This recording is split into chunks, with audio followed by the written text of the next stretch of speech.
민지는 부엌에서 아침 식사를 준비하고 있었다. 거실에서 아들 준호가 그녀를 부르는 소리가 들렸지만 그녀는 간단히 대답한 후 계속해서 프라이팬에 야채를 저었다. 매일 아침이 똑같았다. 준호는 아침을 먹으면서 좋아하는 장난감 자동차를 가지고 놀다가 잠시 후 창문으로 달려가 유치원 버스가 오는지 내다보았다. 5살 아이는 항상 학교에 가는 것을 기대했고 민지는 시간에 맞춰 모든 것을 빠르게 준비하는 데 익숙해졌다. 오늘도 평소와 다르지 않았다. 민지가 준호의 티셔츠를 입히려 할 때까지는 티셔츠를 내리자 약간 당겨졌다. 처음에는 그저 아이가 빨리 자라고 있다고 생각했다. 하지만 바지 단추를 잠그려고 할 때 뭔가 이상하다는 느낌이 들었다. 준호의 배가 평소보다 약간 볼록해 보였다. 민지는 손을 대보려다가 망설였다. 아마도 아침을 많이 먹어서 그런 거라고 스스로에게 말했다. 아이는 여전히 순진하게 장난을 치고 있었고 민지는 조용히 지켜보며 이상한 느낌이 들었지만 곧 일상적인 일들에 휩쓸려 그 생각은 사라졌다. 그날은 평범하게 지나갔다. 밤이 되어 준호가 잠옷으로 갈아입을 때 민지는 아이의 배가 정말로 아침에 많이 먹어서가 아니라 실제로 더 커졌다는 것을 깨달았다. 그녀는 더 자세히 살펴보며 질병의 징후를 찾으려 했지만 아무것도 발견하지 못했다. 아이는 여전히 집안을 뛰어다니며 노래하고 평소처럼 침대 위로 뛰어올랐다. 민지는 아이를 병원에 데려가야 할지 고민했지만 망설였다. 아이들은 특정 시기에 갑자기 성장하기도 하니 걱정할 것은 없을 것이라고 생각했다. 그러나 이틀 후 상황은 더 이상 단순하지 않았다. 그날 아침 준호는 평소보다 일찍 일어났지만 매일 그랬던 것처럼 뛰어다니지 않고 침대에 가만히 앉아 있었다. 민지가 다가가자 아이의 배가 이전보다 더 부풀어 있는 것을 보았다. 불안감이 파도처럼 밀려왔다. 그녀는 준호 옆에 앉아 아이를 놀라게 하지 않으려고 목소리를 부드럽게 유지하며 물었다. 준호야, 몸이 어떠니? 준호는 여전히 졸음에 취해 있었고 아무것도 이상하지 않다고 고개를 저었다. 하지만 이를 닦으러 갈 때 아이는 잠시 멈춰서서 배를 가볍게 감싸 안았다. 마치 평소보다 무거운 것을 느끼는 것 같았다. 민지는 진지하게 걱정하기 시작했다. 유치원에서도 선생님이 이상한 점을 발견했다. 오후에 민지는 전화를 받았는데 선생님의 목소리가 약간 혼란스러운 듯했다. 최근에 준호가 배가 아프다고 한 적이 있나요? 다른 아이들에 비해 배가 많이 커 보이네요. 민지는 전화를 끊고 마음이 복잡해졌다. 그녀는 좀 더 지켜보려고 했지만 선생님도 이상함을 느꼈다면 더 이상 미룰 수 없었다. 그날 저녁, 그녀는 남편 철수에게 일찍 귀가해 달라고 요청했다. 철수가 집에 들어오자 민지는 아무 말도 하지 않고 그를 준호에게로 데려갔다. 아이는 바닥에 앉아 장난감 트럭에 조각들을 맞추느라 바빴다. 민지는 아들의 배를 가리키며 떨리는 목소리로 말했다. 철수는 무릎을 꿇고 자세히 살펴보았다. 처음에는 그도 민지와 같은 생각이었다. 어쩌면 과식 때문일 수도 있고 성장기 때문일 수도 있다고. 하지만 몇 초 후 그의 눈썹이 찌푸려졌다. 그들은 다음 날 바로 준호를 의사에게 데려가기로 결정했다. 다음 날 아침 진료실에 들어가면서 민지는 아마도 소화 문제일 뿐이라고 스스로를 위로했다. 하지만 의사가 아들을 검사하고 심각한 표정을 지을 때 공포가 그녀를 엄습하기 시작했다. 의사는 자세히 검사한 후 엑스레이 촬영을 제안했다.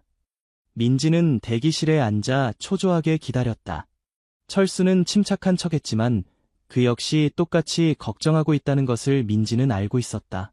잠시 후 의사가 엑스레이 사진을 들고 돌아왔다. 그는 두 부부를 바라보며 말하기 전에 몇 초간 고민하는 듯했다.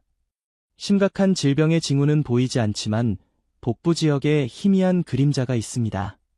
장내 가스일 수도 있고 어떤 종류의 축적물일 수도 있습니다. 더 자세한 검사를 위해 대형 병원으로 가시는 것이 좋을 것 같습니다. 그들이 기대했던 답변이 아니었다. 마음을 가볍게 해줄 대답도 아니었다. 그들은 불안과 걱정으로 가득 찬 어둠 속으로 걸어 들어가는 느낌으로 진료실을 나왔다. 준호는 여전히 순진하게 어머니의 손을 잡고 장난감 자동차를 가지고 놀면서 걸었다. 아이는 부모가 전에 없던 공포에 빠져 있다는 것을 모르고 있었다. 이틀 후 그들은 대형 병원에 있었다. 초음파, 혈액검사, CT스캔 등 일련의 검사가 진행되었다. 의사가 돌아설 때마다 민지는 숨을 멈추고 안심시켜줄 징후를 보기를 기다렸지만 그런 일은 일어나지 않았다. 그녀는 의사들의 표정이 점점 더 심각해지는 것만 보았다. 부장 의사가 방에 들어왔을 때 민지는 방 안의 공기가 얼어붙는 것 같은 느낌이 들었다. 그는 차트를 들고 한 페이지씩 넘기면서 두 부부를 똑바로 쳐다보았다. 준호의 배 안에서 이상한 조직 덩어리를 발견했습니다. 공간이 빙빙 도는 것 같았다. 민지는 자신의 심장 박동 소리 외에는 아무것도 들리지 않았다. 아직 그것이 무엇인지 확실히 말할 수는 없지만 한 가지 확실한 것은 일반적인 종양이 아니라는 것입니다. 철수는 초음파 화면의 이미지를 뚫어지게 쳐다보았다. 내부 장기 사이에 희미한 그림자가 나타났다. 명확하지 않고 식별할 수 없는 것이었다. 민지는 손을 꽉 쥐었다. 머릿속은 텅 비었고 질문들이 밀려왔지만 말을 할 수 없었다. 의사는 스캔 이미지를 이리저리 돌려보며 자세히 살펴보았다. 마침내 그는 고개를 들고 차분하지만 심각한 목소리로 말했다. 이 덩어리는 상당히 이상한 조직 구조를 가지고 있습니다. 낭종도 아니고 고형 종양도 아닙니다. 이전에 발견되지 않은 선천성 기형일 수도 있고 아니면 다른 무언가일 수도 있습니다. 철수는 마치 가슴에 강한 펀치를 맞은 것처럼 무거운 한숨을 내쉬었다. 민지는 더 이상 침착함을 유지할 수 없었다. 그게 잘하고 있다는 뜻인가요? 의사는 고개를 끄덕였다. 추가 검사를 통해 확실히 알아야 하지만 제가 본 바로는 혈액 공급이 있습니다. 이는 그것이 잘하고 있다는 뜻입니다. 그 말은 번개처럼 민지를 강타했다. 아들의 몸이 무언가를 키우고 있다. 그것은 단순한 무생물 종양이 아니었다. 그것은 잘하고 있었다. 그녀의 호흡이 가빠졌고 더 이상 생각할 수 없었다. 의사는 더 자세한 CT 스캔의 필요성에 대해 말했다.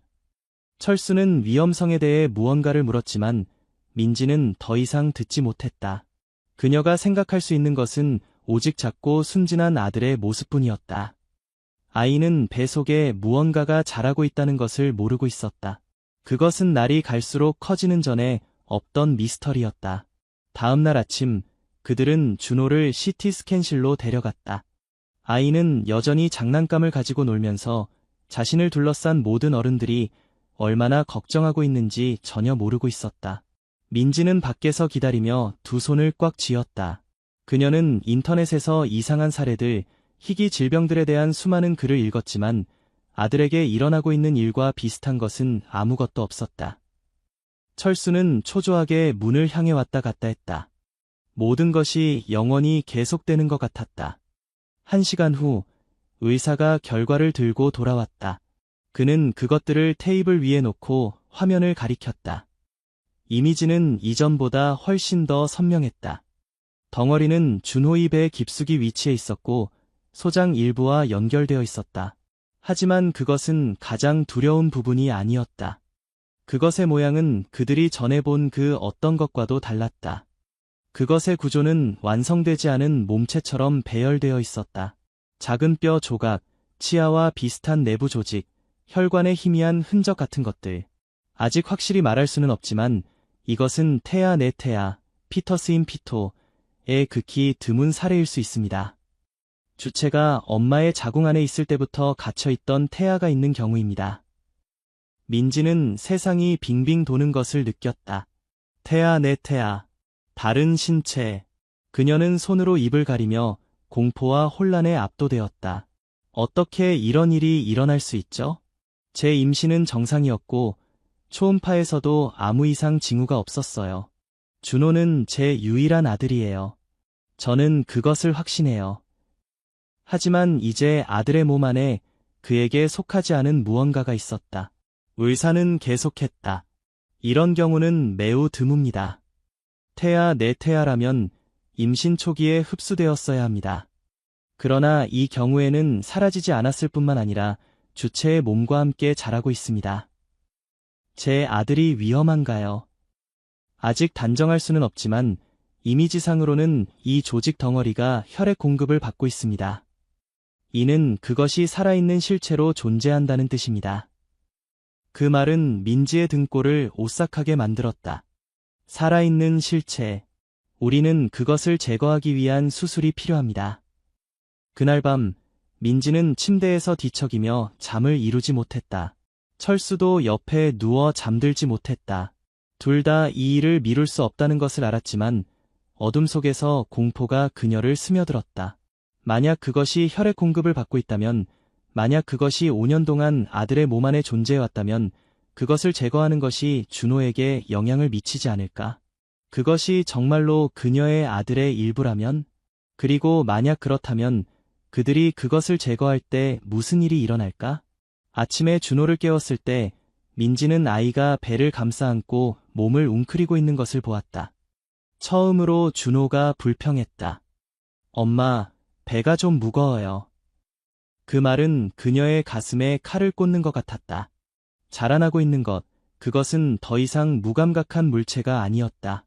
그것은 변하고 있었고 그녀의 아들은 그것을 느끼기 시작했다. 그녀는 오랫동안 아들을 바라본 후 천천히 철수에게 돌아섰다. 둘 다 아무 말도 하지 않았지만 그들의 눈에는 더 이상 기다릴 수 없다는 것이 담겨 있었다. 그들은 병원에 전화했다.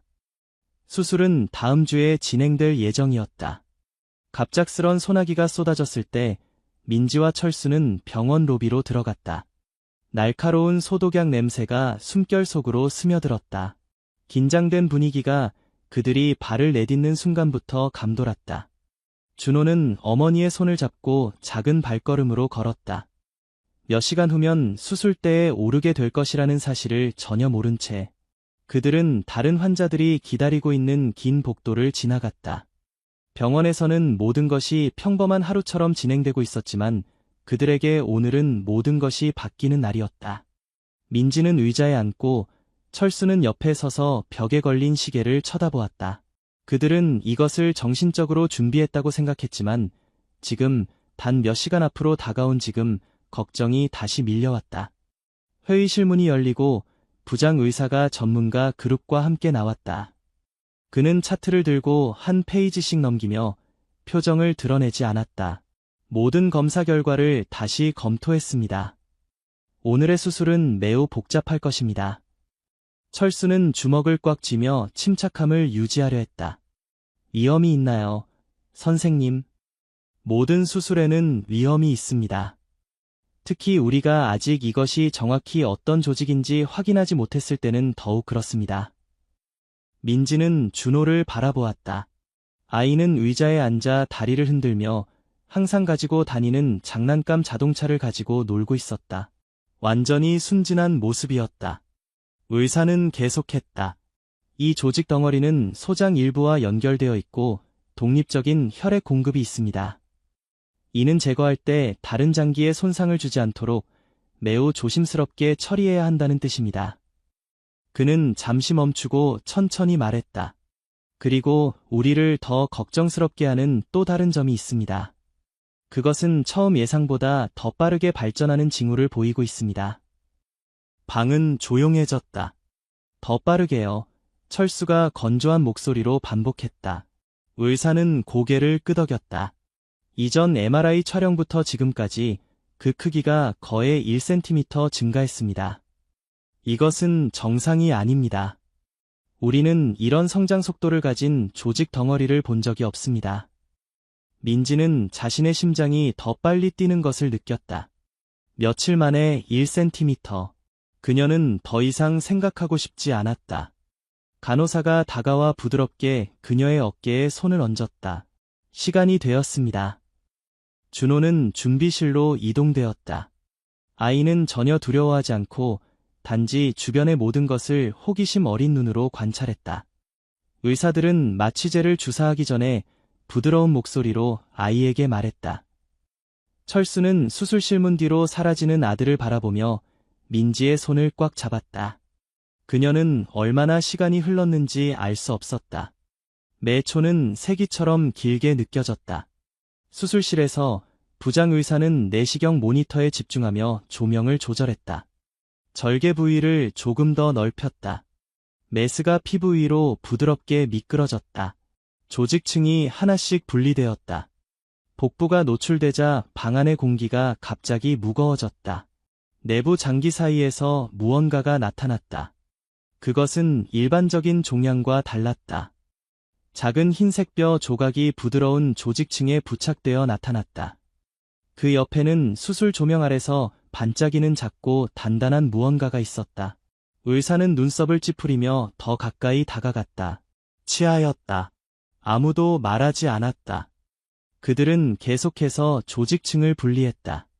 갈비뼈와 비슷한 구조가 드러났다. 작고 미완성이었다. 의사들은 서로를 흘낏 쳐다보았다. 우리가 무엇을 보고 있는 거지? 한 목소리가 수술실에 울려 퍼졌다. 의사 중 한 명이 목소리를 낮추었다. 발달하지 않은 신체와 비슷한 모양이군요. 아무도 더 말하지 않았다. 그들은 준호에게 손상을 주지 않도록 각 조직 부분을 조심스럽게 절단하며 작업을 계속했다. 하지만 한 조직 조각이 들어올려졌을 때 상상할 수 없는 일이 일어났다. 그것이 움직였다. 매우 약하게, 하지만 아무도 부인할 수 없었다. 눈이 커지고 손이 공중에서 멈췄다. 그것은 기계적 반사작용이 아니었다. 메스와의 접촉 후 수축도 아니었다. 그것은 움직임이었다. 부장 의사는 등이 오싹해짐을 느꼈다. 그는 수술팀에게 계속하라는 신호를 보냈다. 그들은 조직 덩어리의 혈액 공급을 차단하고 신속하게 그것을 제거했다. 거의 10시간 후 수술이 끝났다. 준호는 마취 상태로 수술실에서 나왔다. 민지는 아들에게 달려가 아이가 여전히 살아있고 여기 있다는 것을 보고 눈물을 흘렸다. 하지만 그녀는 병원의 다른 방에서 전문가 그룹이 그녀의 아들의 몸에서 방금 제거된 것을 둘러싸고 있다는 것을 알지 못했다. 그것은 더 이상 움직이지 않았지만 그 표면에는 모두를 침묵시키는 표시가 있었다.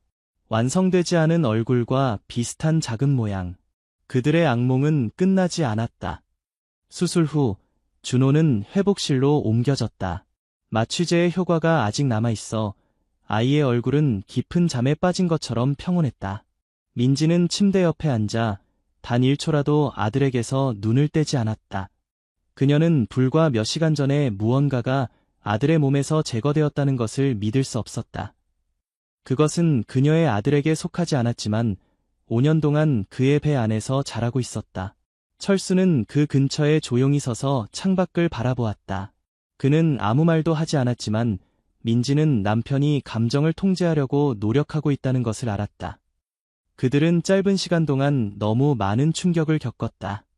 잠시 후 부장 의사가 들어왔다. 그는 의자를 끌어와 부부 앞에 앉았다. 그는 테이블 위에 차트를 놓고 수술은 성공적으로 진행되었습니다. 우리는 다른 장기에 영향을 주지 않고 조직 덩어리 전체를 제거했습니다. 그는 잠시 멈추고 더 심각한 목소리로 계속했다. 하지만 알아두셔야 할 것이 있습니다. 그는 차트를 펼쳐 수술 과정에서 찍은 몇 장의 사진을 보여주었다. 그 사진들은 민지의 숨을 멈추게 했다. 그들은 이미 뼈 조각과 치아 조각들을 보았지만 이제 더 선명한 사진들로 그녀는 그것이 단순한 무의식적 조직 덩어리가 아니라는 것을 깨달았다. 그것은 흐릿하지만 분명한 형태를 가지고 있었다. 얼굴, 완전히 발달하지 않은 머리의 일부, 내부 장기 사이에 갇힌 것처럼 구부러진 작은 골격. 민지는 눈을 깜빡였고 철수는 아무 말도 할 수 없는 듯 굳어버렸다. 의사는 계속했다. 우리는 조직 샘플을 검사를 위해 보냈습니다. 매우 이상한 점이 하나 있습니다. 그것의 세포 구조가 준호와 비슷합니다. 민지는 눈을 깜빡였다. 무슨 뜻이죠? 의사는 그녀를 똑바로 쳐다보았다. 그것은 준호와 거의 일치하는 DNA를 가지고 있습니다. 방 안의 공기가 얼어붙은 것 같았다. 수술에 대한 소식은 어떤 방법으로든 밖으로 새어나갔다. 처음에는 병원 직원들 사이의 속삭임에 불과했지만 며칠 후 정보는 학부모 채팅그룹에서 더 널리 퍼지기 시작했다. 대화가 점점 많아졌다.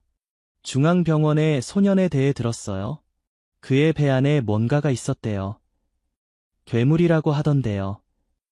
괴물이 아니라 내 태아래요. 하지만 왜 지금까지 발달했는지. 소문은 점점 더 통제를 벗어났다. 일부 사람들은 끔찍한 세부 사항을 추가하기까지 했다. 그의 어머니가 방사능에 노출된 게 아닐까요? 기생충 같은 거 아닐까요? 소년의 배 안에 생물이 있다고 들었어요. 민지는 친구로부터 전화를 받기 전까지 이러한 소문에 신경 쓰지 않았다. 누군가 당신의 아들에 대해 조사하고 있어요. 이것이 특별한 사례라고 말하고 있죠. 그 순간 그녀는 모든 것이 통제를 벗어났다는 것을 깨달았다. 준호이 선생님이 전화했다. 그녀의 목소리는 불확실했다. 어떻게 말해야 할지 모르겠지만 다른 학부모들이 걱정하고 있어요. 그들은 준호이 상태가 어떤 질병일 수 있다고 두려워합니다. 민지는 굳어졌다. 그녀는 일부 사람들이 그녀의 아들을 위험으로 보고 있다는 것을 믿을 수 없었다. 그들은 준호를 한동안 집에 두는 것 외에 다른 선택이 없었다. 하지만 문제는 거기서 끝나지 않았다. 매일 그들의 전화에는 이상한 메시지가 왔다. 호기심 많은 사람들, 정보를 찾는 사람들, 심지어 자신을 연구원이라고 주장하며 준호에게 접근하려는 사람들까지. 어떤 사람들은 이해하기 어려운 메시지를 보냈다. 그것을 멀리 보내지 마세요. 그것은 아직 완전히 사라지지 않았을 수 있습니다. 민지는 그 사람들이 무슨 말을 하는지 이해할 수 없었다. 그러나 어느 날 밤 준호를 재우려고 할 때 아이가 눈을 뜨고 어머니를 바라보며 작은 목소리로 말했다. 엄마, 제가 꿈을 꿨어요. 그녀는 아들의 머리를 쓰다듬었다. 무슨 꿈이었니? 준호는 눈을 깜빡이고 속삭였다. 다른 아이를 봤어요. 민지는 갑자기 등골이 오싹해지는 것을 느꼈다. 어떤 아이?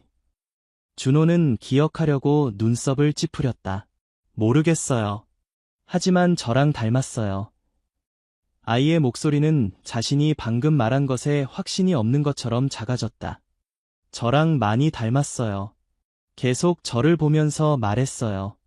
그것이 사라지지 않게 해줘라고. 민지의 심장이 빠르게 뛰었다. 그 아이가 다른 말도 했니? 준호는 오랫동안 조용히 있다가 기억나지 않아요 라고 말했다. 아이는 어머니의 품으로 얼굴을 돌리고 빠르게 잠에 빠졌다. 하지만 민지는 잠들 수 없었다. 그녀의 머릿속에는 하나의 생각만 맴돌았다.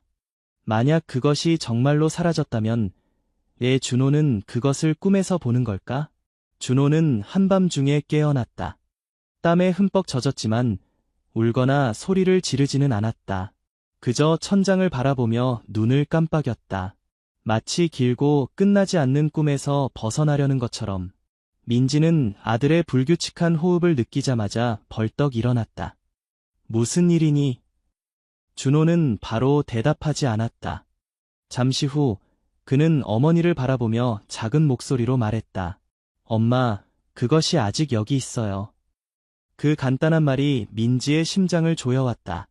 그녀는 그것이 무엇인지 감히 물어볼 수 없었지만 아들의 눈빛이 모든 것을 말해주었다. 준호는 배에 손을 얹었다. 그것이 보여요. 민지는 그것이 수술 후 심리적 불안정 때문이라고 믿고 싶었다. 해가 없는 악몽일 뿐이라고. 하지만 그녀가 준호의 작은 손이 배 위에 얹어진 것을 자세히 보았을 때 그 손은 정확히 그 조직 덩어리가 있었던 자리에 있었다.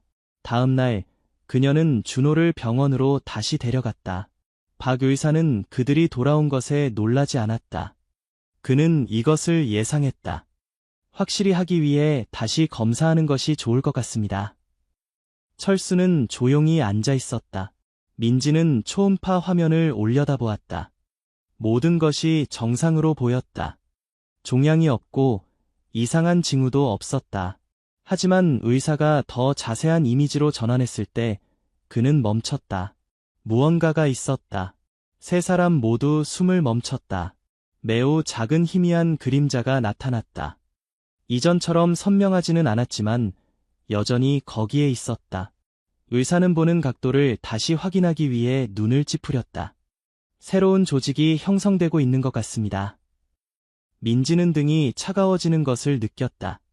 새로운 것이요. 이전과 다릅니다. 매우 작고 거의 눈에 띄지 않지만 분명히 변화가 있습니다. 철수가 갑자기 일어섰다. 불가능합니다. 우리가 이미 다 제거하지 않았나요? 박 의사는 바로 대답하지 않았다. 그는 생각에 잠긴 채 화면을 바라보았다.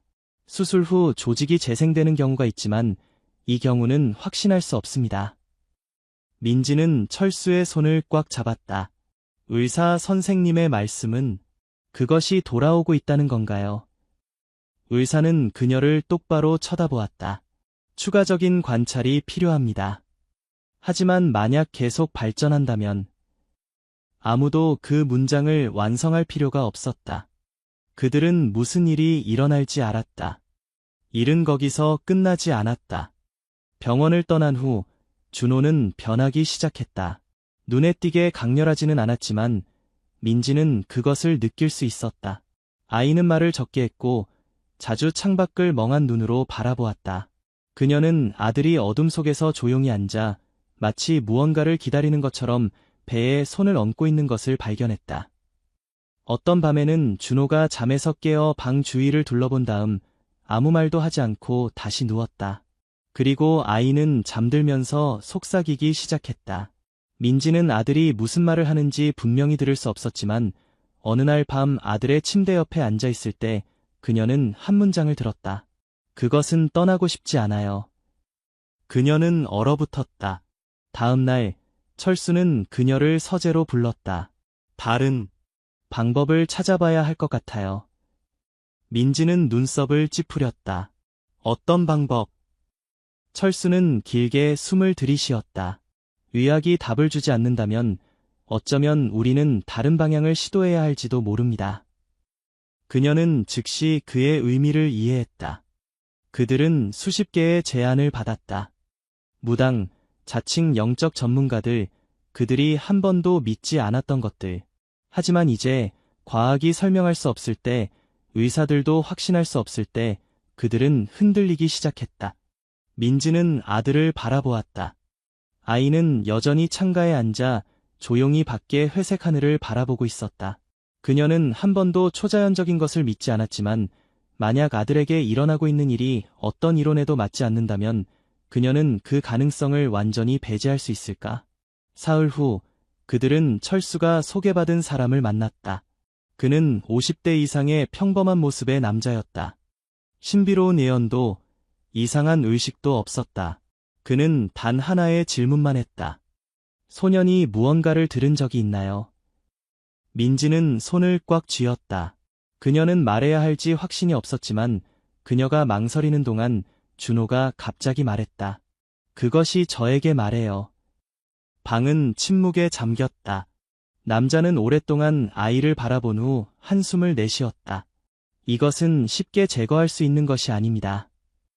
철수는 눈썹을 찌푸렸다. 무슨 말씀이신지요? 남자는 바로 대답하지 않았다. 그는 준호를 바라본 후 부드럽게 물었다. 그것이 화나 있니? 준호는 고개를 저었다. 아니요. 그리고 아이는 속삭였다. 그냥 슬퍼요. 무거운 침묵이 방을 감쌌다. 남자는 마치 무언가를 이해한 것처럼 가볍게 고개를 끄덕였다. 때로는 존재해서는 안 되는 것들이 있지만 완전히 사라질 수도 없습니다. 그는 민지에게 돌아섰다. 이것은 아이의 일부입니다. 민지의 손은 셔츠를 꽉 움켜쥐었다. 그러면 이제 어떻게 해야 하나요? 남자는 잠시 눈을 감았다가 다시 열었다. 그의 눈빛은 깊었다. 질문은 어떻게 해야 하나가 아닙니다. 그는 준호를 바라보았다. 질문은 소년이 그것이 사라지게 할 준비가 되어 있는가입니다. 민지는 아들에게 돌아섰다. 준호는 여전히 조용했다. 아이는 고개를 숙이고 한동안 배에 손을 얹었다. 그리고 나서 조용히 말했다. 모르겠어요. 그의 목소리는 숨결처럼 가벼웠지만 그 순간 민지는 끔찍한 진실을 깨달았다. 어쩌면 준호 자신도 정말로 그것이 사라지기를 원하는지 확신하지 못할 수도 있다는 것을. 민지는 침묵 속에서 집으로 차를 몰았다. 철수는 옆에 앉아 손을 무릎 위에 올리고 시선을 앞길에서 떼지 않았다. 뒤에서는 준호가 창문에 머리를 기대고 밖을 바라보고 있었지만 실제로는 아무것도 보고 있지 않은 것 같았다. 전체 여정 동안 아무도 말하지 않았다. 남자의 말이 여전히 민지의 머릿속에 울렸다. 질문은 어떻게 해야 하나가 아니라 소년이 그것이 사라지게 할 준비가 되어 있는가입니다. 그녀는 모호한 것들을 믿고 싶지 않았다. 그녀는 좋은 의사, 충분히 발전된 과학만 있으면 모든 문제가 해결될 수 있다고 믿었다. 하지만 이제 의사들조차 답을 가지고 있지 않았다. 그렇다면 만약 과학에 속하지 않는 무언가가 있다면 그녀가 볼 수 없고 만질 수 없지만 여전히 존재하는 무언가?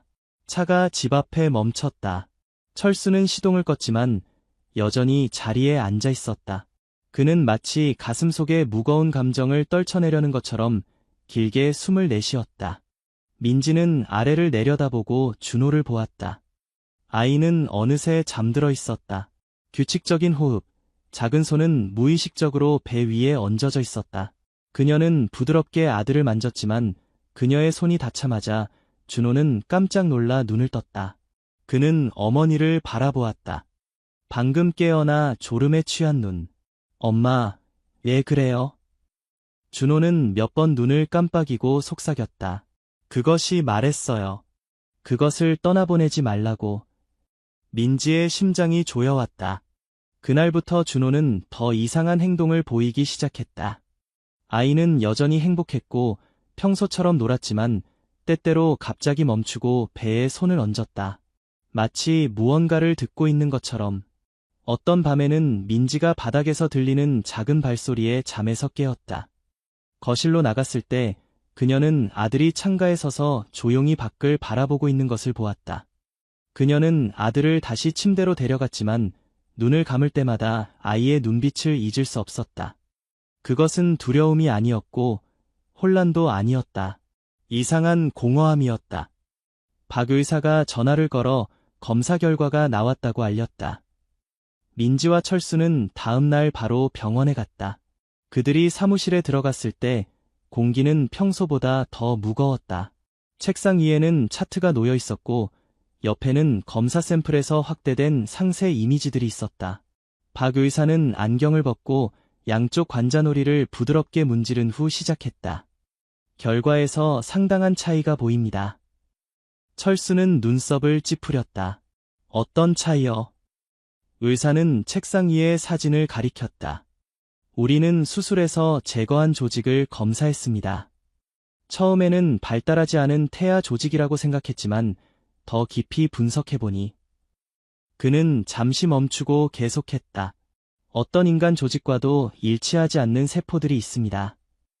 민지는 숨을 멈췄다. 그것이 준호의 것이 아니라는 말씀인가요? 의사는 고개를 끄덕였다. 일부는 준호의 DNA를 가지고 있지만 다른 부분은 다릅니다. 이것은 전에 본 적 없는 일종의 돌연변이와 비슷합니다. 철수는 의자를 끌어와 앉았다. 그러면 이제 어떻게 됩니까? 박 의사는 대답하기 전에 오랫동안 침묵했다. 우리는 아직 그 메커니즘을 이해하지 못하고 있습니다. 하지만 준호의 배에 남아있는 조직이 계속 발전한다면 그는 문장을 끝마칠 필요가 없었다. 민지는 이해했다. 그날 밤 그녀는 준호의 침대 옆에 앉아 아이가 자는 것을 지켜보았다. 모든 것이 점점 그녀의 통제를 벗어나고 있었다. 만약 그 조직이 다시 자라고 있다면 그들은 계속해서 수술을 해야 한다는 뜻인가? 그리고 매번 제거할 때마다 그것이 돌아온다면 얼마나 많은 수술이 더 필요할까? 그들은 아들이 얼마나 많은 끝없는 수술을 견뎌낼 수 있을까? 그녀는 아들의 얼굴을 바라보았다. 아이의 호흡은 규칙적이었고 평화로워 보였다. 마치 아무 일도 일어나지 않은 것처럼. 하지만 그녀는 아이 안에 무언가가 존재하고 있고 그것이 떠나기를 원하지 않는다는 것을 알았다. 2주 후, 준호는 경미한 열이 나기 시작했다. 높지는 않았지만 계속해서 지속되었다. 의사는 감염 징후나 이상한 점이 없다고 말했지만 민지는 무언가 잘못되고 있다는 것을 알았다. 아이는 덜 먹고 소리가 들릴 때마다 더 이상 문으로 달려가지 않았다. 장난감 자동차로 놀지 않았고 주말에 서점에 가자고 조르지도 않았다. 그리고 아이는 자면서 누군가와 대화하기 시작했다. 처음에는 작은 속삭임이었지만 나중에는 더 분명하게 말하기 시작했다. 그것은 정말 슬퍼요. 여기 있고 싶어해요. 빛이 싫어요. 민지는 더 이상 견딜 수 없었다. 그녀는 다음날 아침 아들을 병원에 다시 데려가기로 결정했다. 하지만 그날 밤 그들이 떠나기도 전에 준호는 한밤중에 깨어났다. 얼굴이 창백했다. 아이는 어머니를 바라보았다. 눈은 공포로 가득 차 있었다. 엄마, 그것은 더 이상 떠나고 싶지 않아요. 그리고 아이는 배에 손을 얹었다. 작은 손바로 아래에서 민지는 그것을 보았다. 단단한 덩어리. 크지 않았지만 분명히 거기에 있었다. 그것은 돌아왔다. 병원은 아직 어두울 때 이미 불이 켜져 있었다. 민지는 준호를 안고 로비로 달려갔다. 철수가 뒤따랐다. 박 의사를 즉시 만나야 한다고 급하게 요청했다. 간호사는 그들을 알아보고 더 이상 질문하지 않고 바로 진료실 문을 열었다. 준호는 병원 침대에 누워 있었다. 열로 인해 눈은 흐려져 있었다. 아이는 아무 말도 하지 않고 천장만 바라보았다.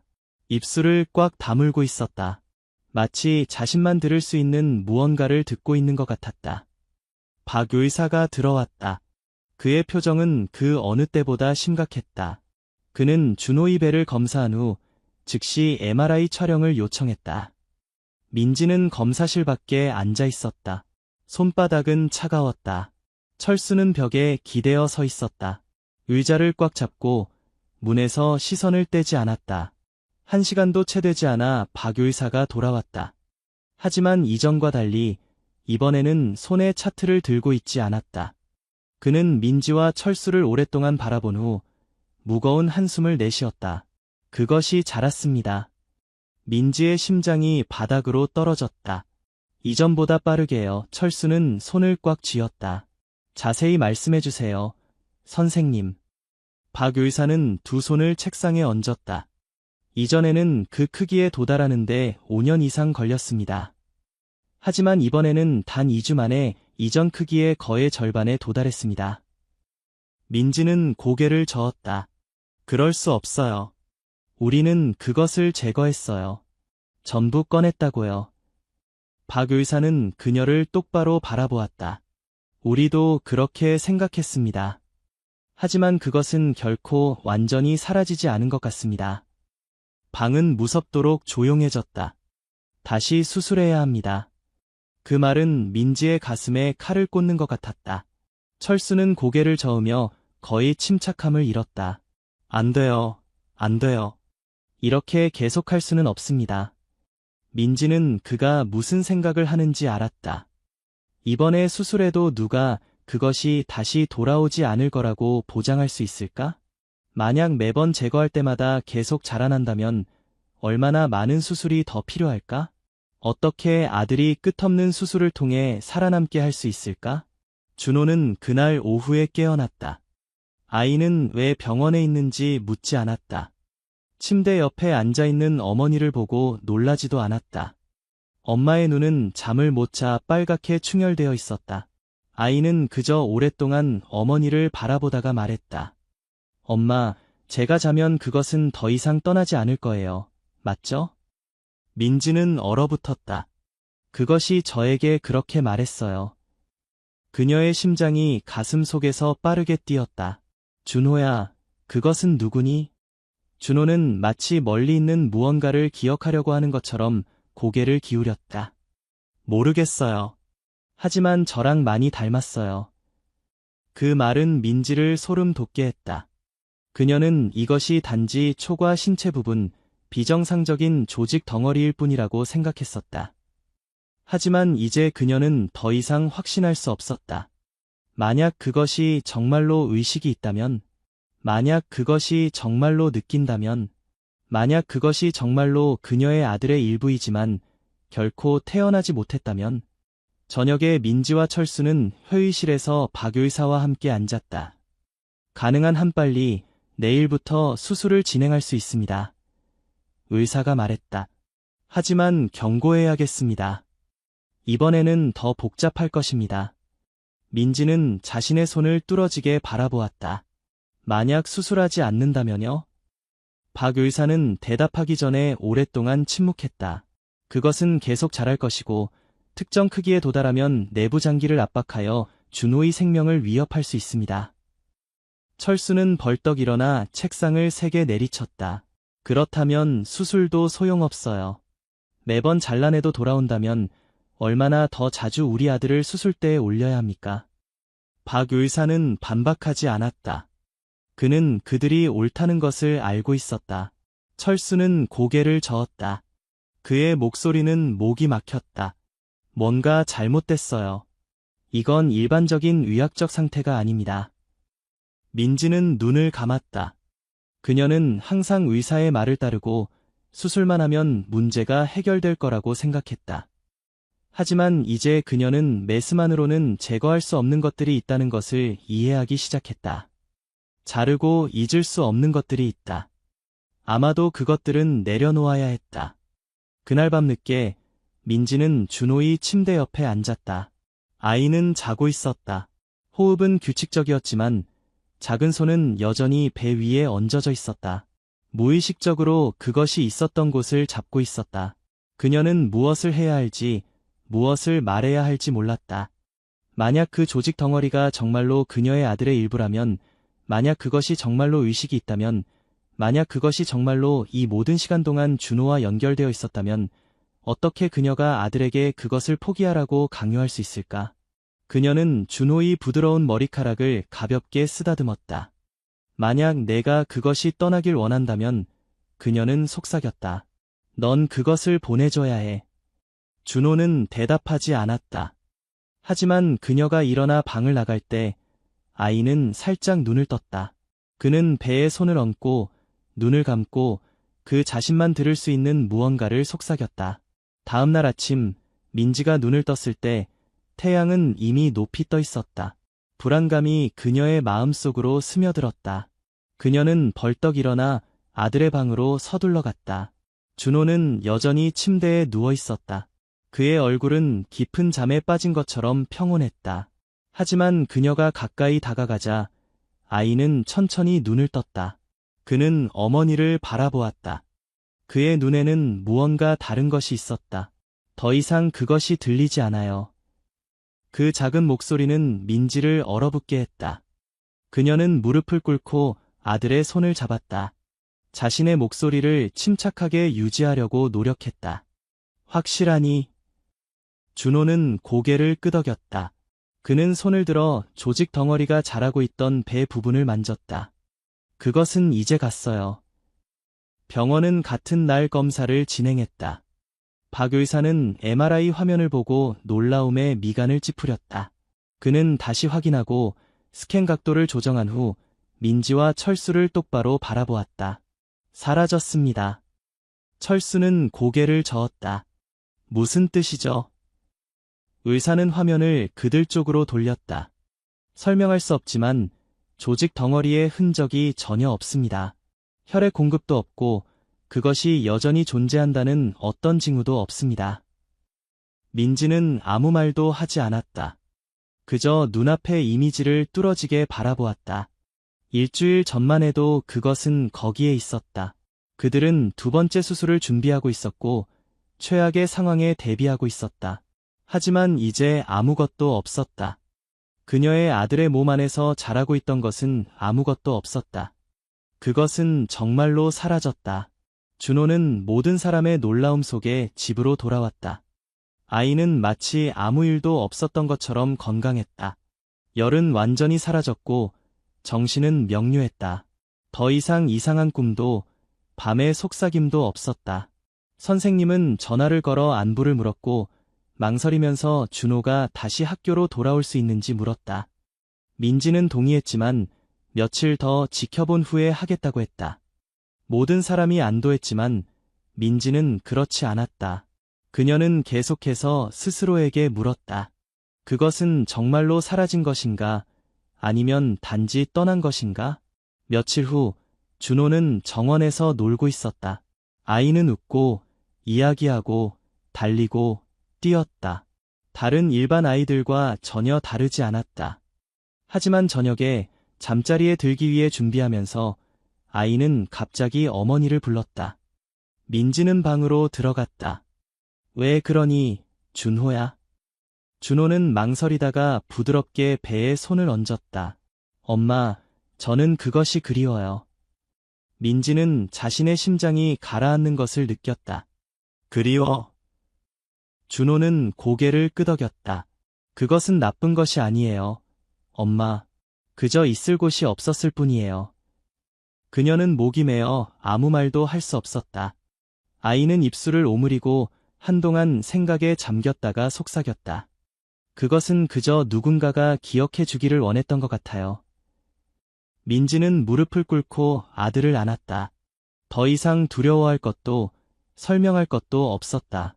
단지 하나의 간단한 진실만 남았다. 어떤 것들은, 어떤 존재들은 비록 자신만의 삶을 살 기회가 없었지만 여전히 기억되기를 갈망한다. 그리고 때로는 단지 인정, 작은 사랑만으로도 길 잃은 영혼이 떠날 길을 찾을 수 있다. 밤하늘은 조용했다. 바람이 현관 밖 나뭇잎을 통해 부드럽게 불었다. 어딘가 공간 속에서 무언가가 방금 떠났다. 존경하는 여러분, 오늘의 이야기를 들어주셔서 감사합니다. 인생에는 이성이나 과학으로 설명할 수 없지만 각자의 가슴 깊은 곳에 닿는 것들이 있습니다. 이야기는 때로는 제거하거나 도망치는 것이 아니라 받아들이고 이해하고 적절한 때에 놓아주는 법을 배우는 것이 중요하다는 것을 상기시켜줍니다. 만약 이 이야기가 여러분에게 특별한 생각이나 감정을 주었다면 아래에 댓글을 남겨 함께 나눠주세요. 저희 채널을 지원하시려면 좋아요와 구독만 해주시면 됩니다. 그것은 저희가 더 의미 있는 이야기를 가져오는데 큰 격려가 될 것입니다. 진심으로 감사드리며 다음 이야기에서 여러분을 다시 만나 뵙기를 기대합니다. 서울의 가을은 언제나 아름답지만 홀로 맞이하는 계절은 쓸쓸함을 더했다. 김영인 교장은 창가에 앉아 교정에 떨어지는 낙엽을 바라보며 깊은 한숨을 내쉬었다.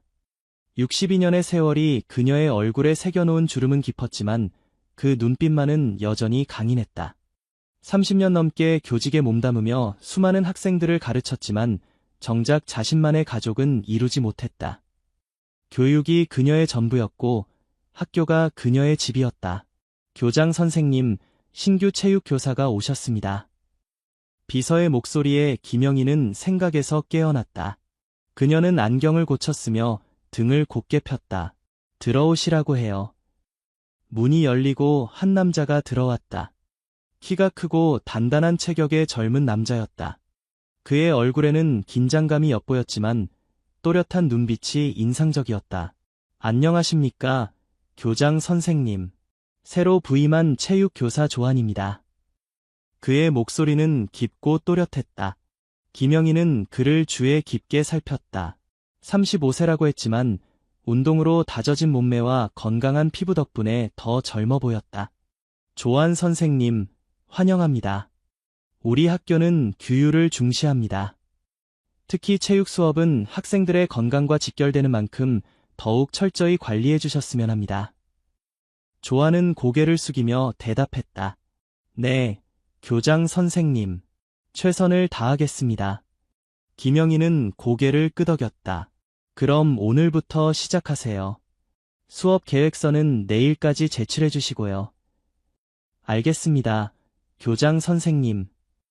조한이 나간 후 김영희는 다시 창밖을 바라보았다. 새로운 교사의 부임은 그저 일상의 한 부분일 뿐이었다.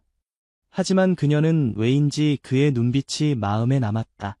그 눈빛 속에서 그녀는 무언가 익숙한 감정을 읽었다.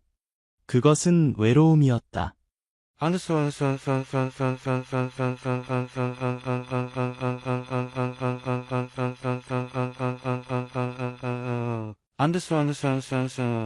조아는 첫 수업을 마치고 체육관에 홀로 남았다. 빈 체육관에 울리는 농구공 튀는 소리만이 그의 유일한 친구였다. 그는 공을 던지며 생각에 잠겼다. 대학에서 체육을 전공하고 프로 농구 선수를 꿈꿨지만 무릎 부상으로 꿈을 접어야 했다. 그 후 그는 학교를 전전하며 임시직 체육교사로 일해왔다.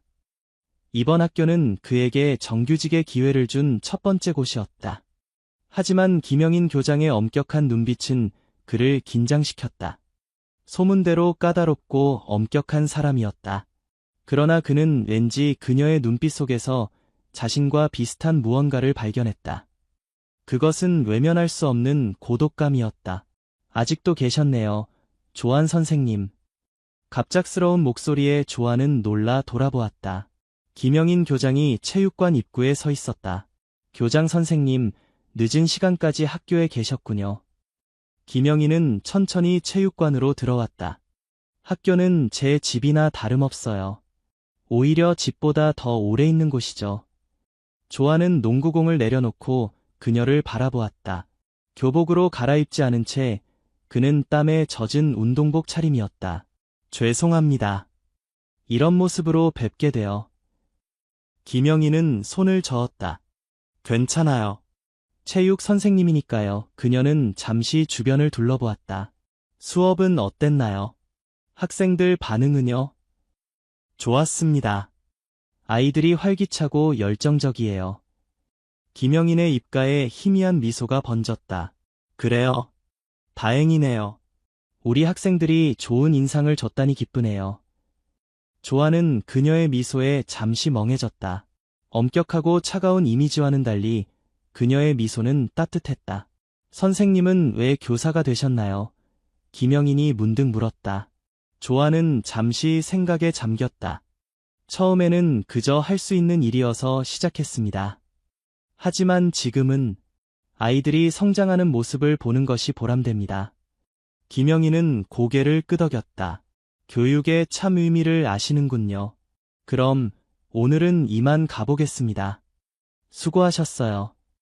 그녀가 돌아서서 걸어가는 모습을 바라보며 조아는 문득 그녀의 뒷모습이 외롭게 보인다고 생각했다.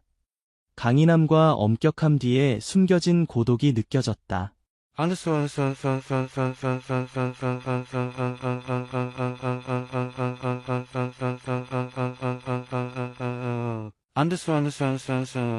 시간이 흐르며 학교는 겨울을 맞이했다. 조아는 점차 학교 생활에 적응해갔고 학생들 사이에서도 인기 있는 교사가 되었다. 그러나 교직원들 사이에서는 여전히 소원한 관계였다. 특히 김영인 교장과는 공식적인 대화 외에는 별다른 교류가 없었다. 그날은 유난히 추운 겨울날이었다. 눈이 내리기 시작하며 도로는 미끄러워졌고 학생들은 일찍 하교했다. 조아는 마지막 수업을 마치고 교무실로 향하던 중 복도에서 김영인 교장과 마주쳤다. 조안 선생님, 이렇게 늦게까지 계셨군요. 날이 많이 추운데 조심해서 가세요. 네, 교장 선생님도요. 오늘은 특히 눈이 많이 와서 길이 위험할 것 같습니다. 그 순간 학교의 불이 갑자기 꺼졌다.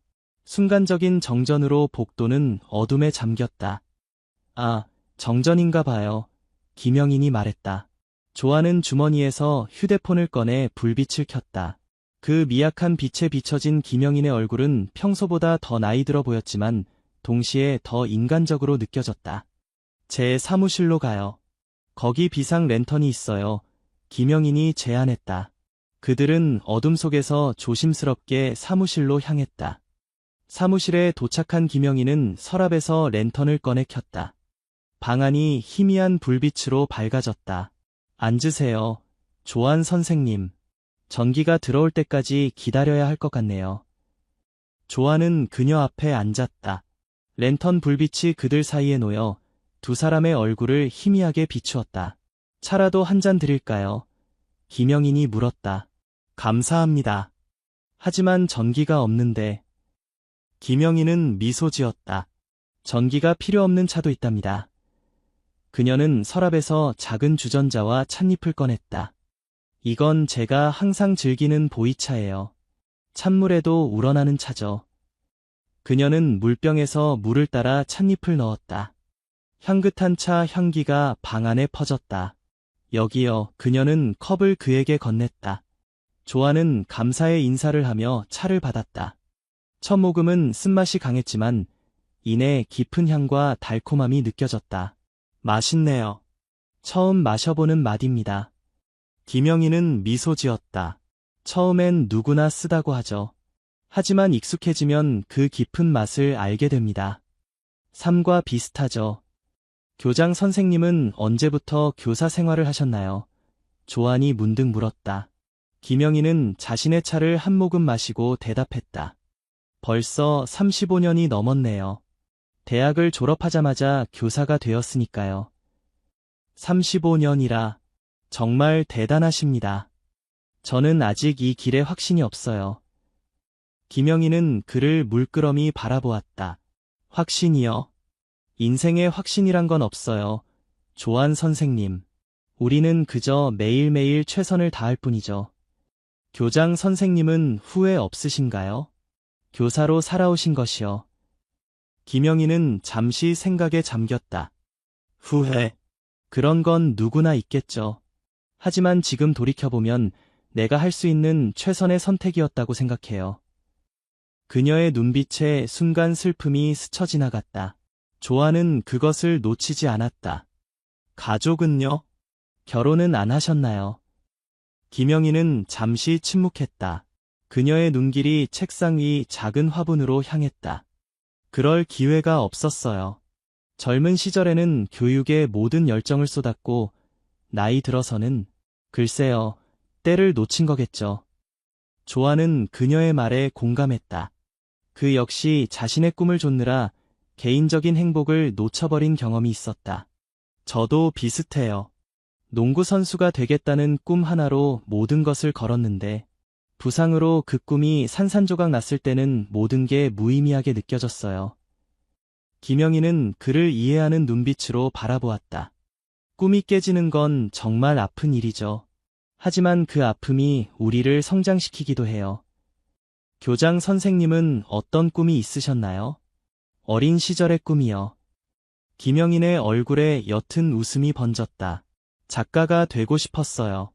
책을 쓰고 내 이야기로 많은 사람들에게 영감을 주는 그런 작가요. 왜 그 꿈을 포기하셨나요? 포기라기보다는 현실이라는 벽에 부딪힌 거겠죠.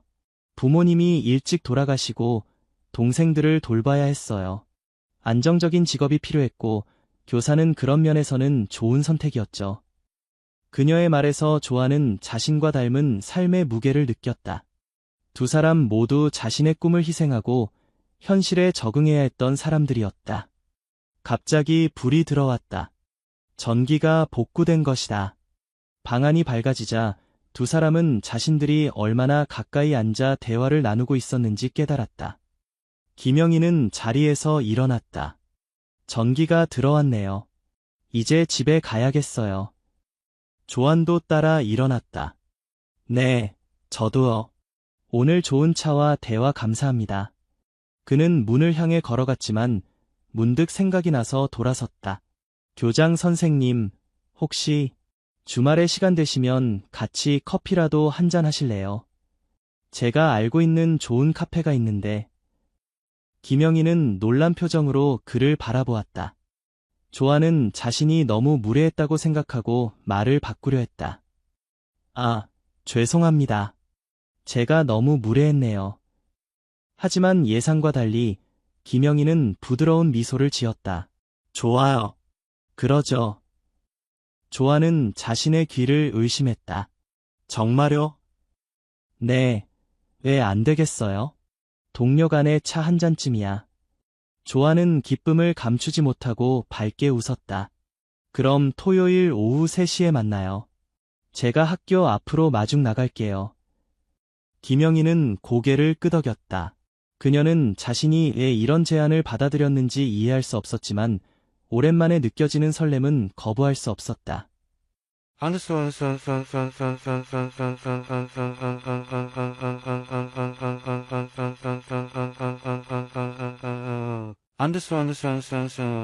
토요일이 되자 김영희는 아침부터 마음이 불안했다. 그녀는 옷장 앞에 서서 무엇을 입을지 고민했다. 평소에는 단정한 정장만 입었지만 오늘은 특별한 날이었다. 그녀는 오랫동안 입지 않았던 연한 베이지색 원피스를 꺼내 입었다. 거울 앞에 서서 자신의 모습을 비춰보니 마치 젊은 시절로 돌아간 듯한 느낌이 들었다. 내가 지금 뭐 하는 거지? 그녀는 자문했다. 하지만 그 답은 이미 알고 있었다. 그녀는 오랜만에 여자로서의 자신을 느끼고 있었다. 약속 시간보다 조금 일찍 그녀는 학교 정문 앞에 도착했다. 그리고 얼마 지나지 않아 조안이 나타났다. 그는 평소의 운동복이 아닌 단정한 셔츠와 청바지 차림이었다. 그의 손에는 작은 꽃다발이 들려 있었다. 기다리셨어요. 조안이 다가와 물었다. 그의 눈빛은 반짝였다. 아니요, 방금 왔어요. 김영희는 조금 쑥스러운 미소를 지었다. 조안은 꽃다발을 그녀에게 건넸다. 선생님을 위한 작은 선물이에요. 김영희는 놀라움을 감추지 못했다. 고맙습니다. 이런 건 처음이네요. 처음이라뇨? 누군가에게 꽃을 받는 건 정말 오랜만이에요. 조안은 그녀의 말에 가슴이 아려왔다. 그는 그녀의 외로움을 더 깊이 이해하기 시작했다. 그럼 앞으로 더 자주 선물해 드려야겠네요. 자, 이제 가볼까요? 그들은 조용한 카페로 향했다. 카페 안은 따뜻한 분위기였고 창가 자리에서는 공원이 내려다 보였다. 두 사람은 차를 마시며 오랫동안 이야기를 나눴다. 처음에는 학교 이야기로 시작했지만 점차 개인적인 이야기로 흘러갔다. 선생님은 왜 결혼을 안 하셨어요? 김영인이 문득 물었다. 조아는 잠시 생각에 잠겼다.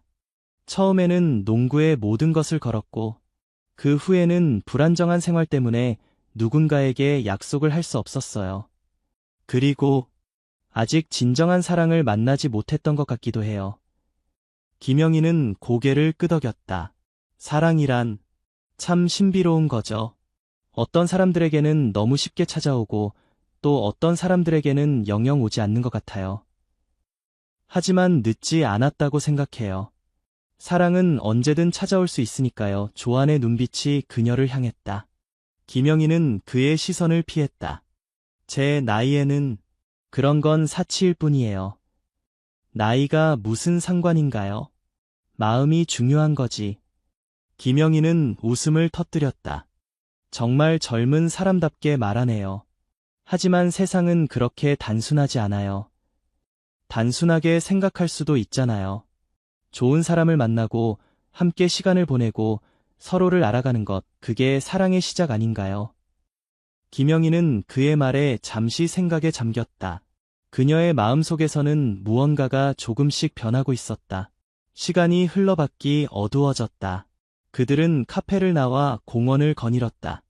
가을의 마지막 낙엽이 길가에 쌓여 있었고 가로등 불빛이 그들을 비추었다. 오늘 정말 즐거웠어요. 조안이 말했다. 또 이렇게 만날 수 있을까요? 김영희는 망설였다. 그녀는 이 만남이 단순한 동료 간의 만남을 넘어서고 있다는 것을 알고 있었다. 그리고 그것이 그녀를 두렵게 했다. 글쎄요. 우리는 같은 학교에서 일하고 있어요. 이런 관계가 학교에 알려지면 조아는 그녀의 손을 잡았다. 그 순간 김영희는 놀라움에 굳어버렸다. 선생님, 저는 진심이에요. 이건 단순한 호기심이나 일시적인 감정이 아니에요. 선생님을 처음 봤을 때부터 느꼈어요. 우리는 서로를 이해할 수 있는 사람들이라는 거요. 김영희는 그의 손을 뿌리치지 않았다. 그녀는 오랜 시간 동안 혼자였다. 그리고 지금 누군가가 그녀에게 손을 내밀고 있었다. 시간이 필요해요. 그녀는 마침내 말했다. 이 모든 게 너무 갑작스러워요. 조아는 이해한다는 듯 고개를 끄덕였다. 기다릴게요. 얼마든지요. 그들은 헤어지기 전 서로를 바라보았다. 그 눈빛 속에는 오랜 고독과 새로운 희망이 공존하고 있었다.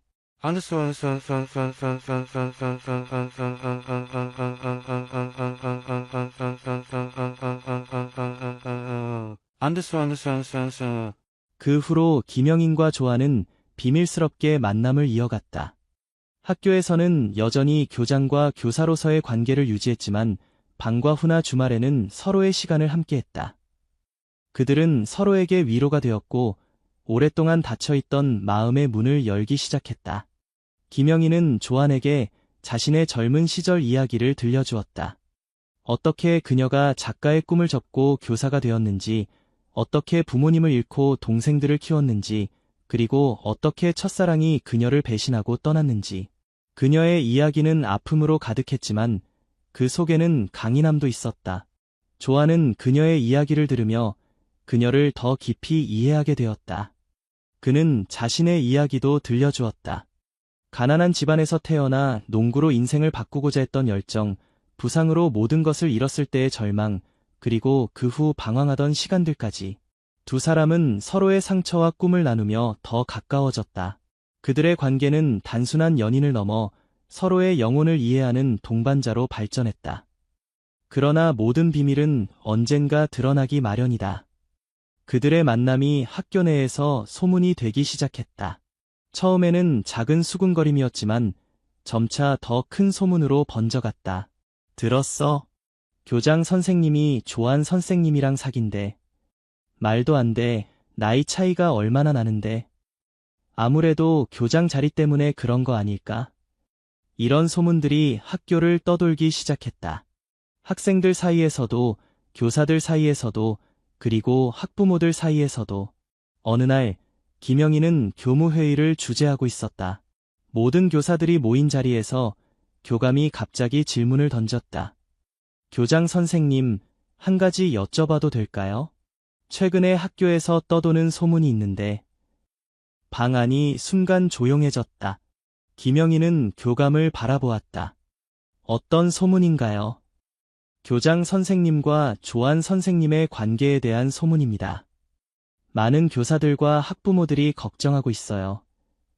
김영희는 잠시 침묵했다. 그녀는 회의실을 둘러보았다. 모든 교사들의 시선이 그녀에게 향해 있었다. 그 중에서도 조안의 눈빛이 그녀에게 힘을 주었다. 제 사생활에 대해 이 자리에서 이야기하는 것이 적절한지 모르겠네요. 김영인이 침착하게 말했다. 하지만 명확히 말씀드리자면 제 개인적인 관계가 학교 업무에 영향을 미친 적은 없습니다. 그리고 앞으로도 그럴 것입니다. 교감은 만족하지 못한 표정이었다. 하지만 교장 선생님, 이런 관계는 학교의 위신에 문제가 될 수 있습니다. 특히 나이 차이가 있는 관계는 학생들에게 좋지 않은 영향을 줄 수 있고요. 김영인의 얼굴이 굳어졌다. 평소의 차분함과 침착함이 사라지고 분노가 치밀어 올랐다. 교감 선생님, 제가 30년 넘게 이 학교에서 일하면서 단 한 번도 개인적인 감정을 업무에 개입시킨 적이 없습니다. 그리고 학생들에게 좋지 않은 영향이라고요? 두 성인이 서로 존중하고 배려하는 관계가 어떻게 나쁜 영향을 줄 수 있죠? 회의실은 더욱 조용해졌다. 김영인의 감정적인 반응은 모두를 놀라게 했다. 그녀는 항상 감정을 드러내지 않는 사람이었기 때문이다. 조안이 자리에서 일어났다. 제가 말씀드려도 될까요? 모든 시선이 그에게 향했다. 저는 김영인 교장 선생님을 진심으로 존경하고 사랑합니다. 우리의 관계는 누구도 해치지 않으며 오히려 서로에게 큰 힘이 되고 있습니다. 나이 차이가 있다는 이유만으로 우리 관계를 판단하는 것은 편견이라고 생각합니다. 교감은 불편한 표정으로 말했다. 그렇게 간단한 문제가 아닙니다. 이미 학부모들 사이에서도 소문이 퍼지고 있고 일부 학부모들은 항의하고 있습니다. 다른 교사 한 명이 입을 열었다. 저도 한 말씀 드려도 될까요? 저는 개인적으로 두 분의 관계가 어떤지 판단할 위치에 있지 않다고 생각합니다. 다만, 우리 모두 성인으로서 서로의 선택을 존중해야 하지 않을까요? 몇몇 교사들이 동의하며 고개를 끄덕였다. 하지만 여전히 불편한 표정을 짓는 교사들도 있었다. 김영희는 깊은 숨을 들이쉬었다. 오늘 회의는 여기까지 하겠습니다. 다른 안건들은 다음 회의에서 논의하도록 하죠. 회의가 끝나고 모두가 나간 후 김영희는 창가에 서서 바깥을 바라보았다. 조안이 그녀에게 다가왔다. 괜찮으세요? 김영희는 고개를 저었다. 아니, 괜찮지 않아요. 이렇게 될 줄 알았어요. 내가 너무 순진했던 거죠. 조안은 그녀의 손을 잡았다. 우리는 아무런 잘못도 하지 않았어요.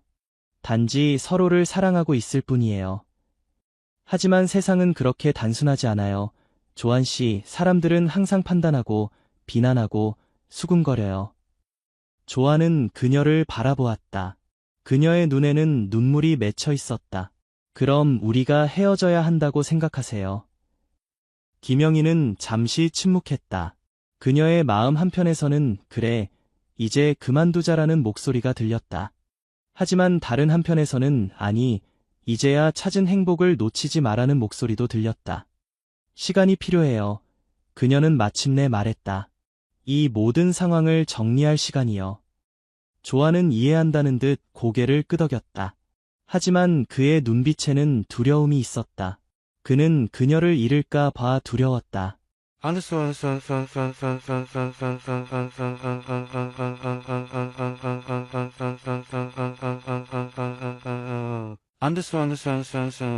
그날 밤, 김영희는 집에서 오랜 시간 생각에 잠겼다. 그녀는 자신의 삶을 돌아보았다. 항상 규칙과 원칙에 따라 살아왔고, 감정보다는 이성을 우선시했다. 그런 그녀가 이제 와서 모든 것을 뒤엎을 준비가 되어 있을까? 그러나 조안과 함께한 시간들이 떠올랐다. 그와 함께할 때 그녀는 오랜만에 진정한 행복을 느꼈다. 그는 그녀의 고독을 이해해 주었고, 그녀의 이야기를 들어주었으며, 그녀를 있는 그대로 받아들여 주었다. 다음 날 아침, 김영희는 학교에 평소보다 일찍 도착했다. 그녀는 조안에게 문자를 보냈다.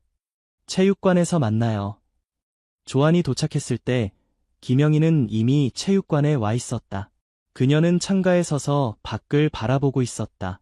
교장 선생님, 조안이 불렀다. 김영희는 천천히 돌아섰다. 그녀의 표정은 평소보다 더 부드러웠다. 이제 공식적인 자리가 아닐 때는 영인이라고 불러도 돼요.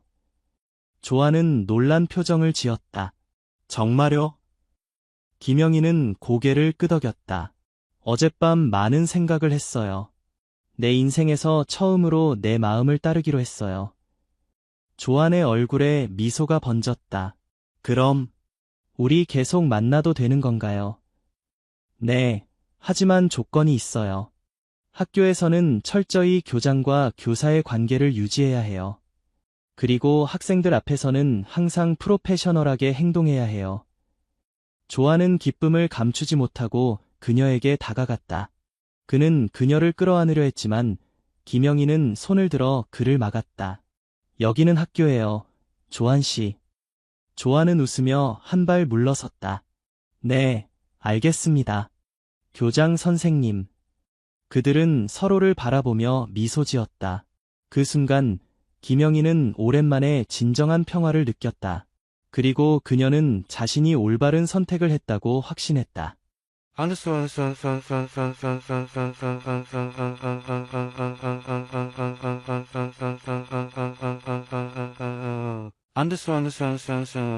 시간이 흘러 겨울이 끝나고 봄이 왔다. 김영인과 조안의 관계는 여전히 학교 내에서 화제였지만 점차 사람들의 관심도 줄어들었다. 두 사람은 조심스럽게 관계를 이어가면서도 학교에서는 철저히 교장과 교사로서의 관계를 유지했다. 그러나 김영인에게 이상한 변화가 나타나기 시작했다.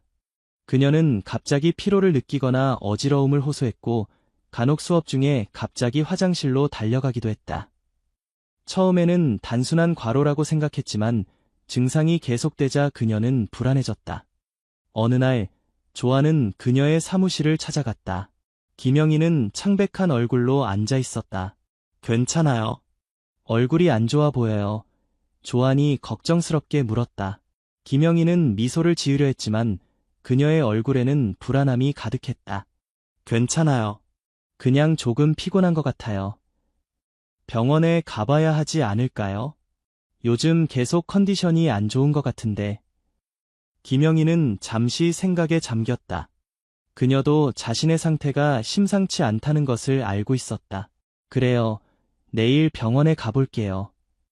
다음 날, 김영희는 혼자 병원을 찾았다.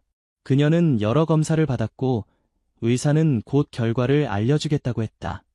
그리고 일주일 후, 그녀는 다시 병원을 찾았다. 김영인 씨, 검사 결과가 나왔습니다. 의사는 진지한 표정으로 말했다. 김영희는 마음의 준비를 했다. 어쩌면 심각한 병일지도 모른다는 두려움이 있었다. 어떤 결과인가요? 의사는 잠시 침묵하다가 말했다. 김영인 씨, 당신은 임신하셨습니다. 김영희는 그 자리에서 얼어붙었다. 뭐라고요? 그게 말이 됩니까? 제 나이가 62세라는 것은 알고 있습니다. 정말 매우 드문 경우입니다. 사실 이런 경우는 의학문헌에도 거의 보고된 적이 없어요. 하지만 검사 결과는 명확합니다. 당신은 임신 초기 상태입니다. 김영희는 숨을 깊게 들이마셨다. 그녀의 머릿속은 혼란스러웠다. 임신이라니, 그것도 이 나이에, 이게 가능한 건가요? 의사는 고개를 끄덕였다. 드문 경우지만 가능합니다. 폐경 후에도 아주 드물게 배란이 일어날 수 있거든요. 하지만 말씀드려야 할 것은 이런 고령 임신은 매우 위험할 수 있다는 점입니다. 당신과 아기 모두에게요. 김영희는 의사의 말을 더 이상 듣지 못했다. 그녀의 머릿속은 온통 혼란스러웠다. 임신, 아기, 이 나이에, 조안과의 아이. 병원을 나온 그녀는 공원 벤치에 앉아 오랫동안 생각에 잠겼다. 어떻게 해야 할지, 이 사실을 조안에게 어떻게 알려야 할지, 그리고 학교는 어떻게 해야 할지. 모든 것이 불확실했다. 하지만 한 가지 분명한 것은 있었다. 그녀는 이 아이를 갖고 싶었다. 60년이 넘는 세월 동안 그녀는 한 번도 모성을 경험해 본 적이 없었다. 그리고 이제 기적처럼 그녀에게 그 기회가 찾아온 것이다. 그날 저녁, 김영희는 조안에게 전화를 걸었다. 오늘 저녁에 시간 있어요? 중요한 이야기가 있어요. 조안은 그녀의 목소리에서 심각함을 느꼈다. 네, 물론이죠. 어디서 만날까요? 우리 집으로 와주세요. 김영인의 집, 조안은 그곳에 몇 번 가본 적이 있었지만 그녀가 집으로 초대한 것은 이번이 처음이었다. 그는 무슨 일이 있는지 걱정되었지만 곧바로 그녀의 집으로 향했다. 김영인의 집은 조용한 아파트 단지에 있었다. 그녀의 집은 단정하고 깔끔했지만 어딘가 외로워 보였다. 벽에는 그녀가 교장으로 임명된 날의 사진과 학생들과의 단체 사진이 걸려 있었다. 가족 사진은 없었다. 조안이 도착했을 때 김영희는 테이블에 차를 준비해 두고 있었다. 그녀는 평소보다 더 긴장해 보였다. 앉으세요, 조안 씨. 조안은 그녀 맞은편에 앉았다. 무슨 일이에요? 많이 걱정돼 보여요. 김영희는 잠시 침묵했다. 그녀는 어떻게 이 소식을 전해야 할지 고민했다. 오늘 병원에 다녀왔어요. 조안의 표정이 걱정스러워졌다. 무슨 일이 있나요? 많이 아픈가요? 김영희는 깊은 숨을 들이쉬었다. 아니요, 아픈 건 아니에요. 그보다는 더 복잡한 상황이에요. 그녀는 잠시 말을 멈추고 그를 바라보았다. 그의 눈빛에는 진심 어린 걱정이 담겨 있었다. 제가 임신했어요. 조안의 얼굴이 굳어졌다. 그는 자신이 제대로 들었는지 확신할 수 없었다. 뭐라고요? 임신했어요. 조한 씨, 우리 아이를 가졌어요. 조한은 한동안 말을 잊었다. 그는 그저 그녀를 바라볼 뿐이었다. 그게 어떻게 가능한가요? 김영희는 미소를 지었다. 의사도 그렇게 물었어요. 정말 드문 경우라고 하더군요. 하지만 사실이에요. 조한은 자리에서 일어나 그녀에게 다가갔다. 그는 그녀 앞에 무릎을 꿇고 그녀의 손을 잡았다. 정말이에요. 우리 아이를 가졌다고요. 김영희는 고개를 끄덕였다. 그녀의 눈에는 눈물이 맺혔다. 네, 그래요. 조한의 얼굴에 미소가 번졌다.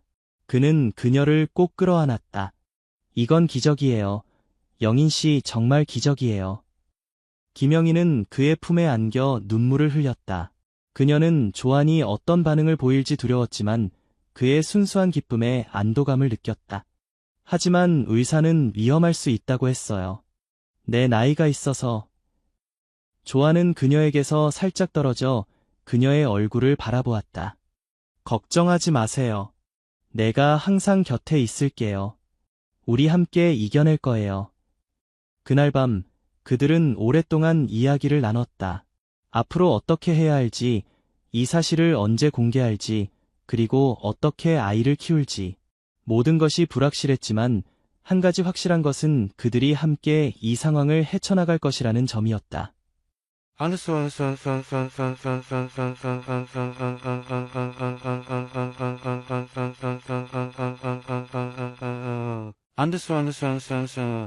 임신 소식은 곧 학교 전체에 퍼졌다.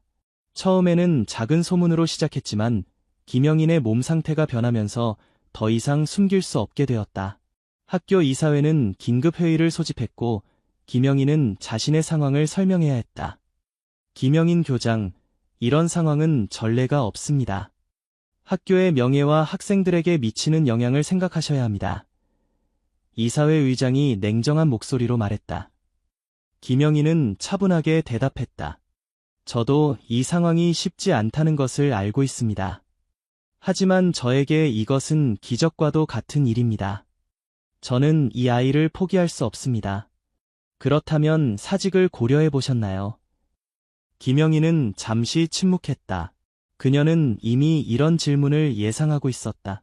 네, 생각해 봤습니다. 하지만 제가 30년 넘게 이 학교를 위해 헌신해왔다는 것을 기억해 주셨으면 합니다.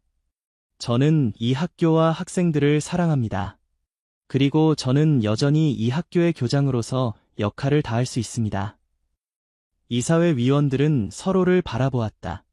그들은 김영인의 헌신과 업적을 알고 있었지만 이런 상황은 처음이었다.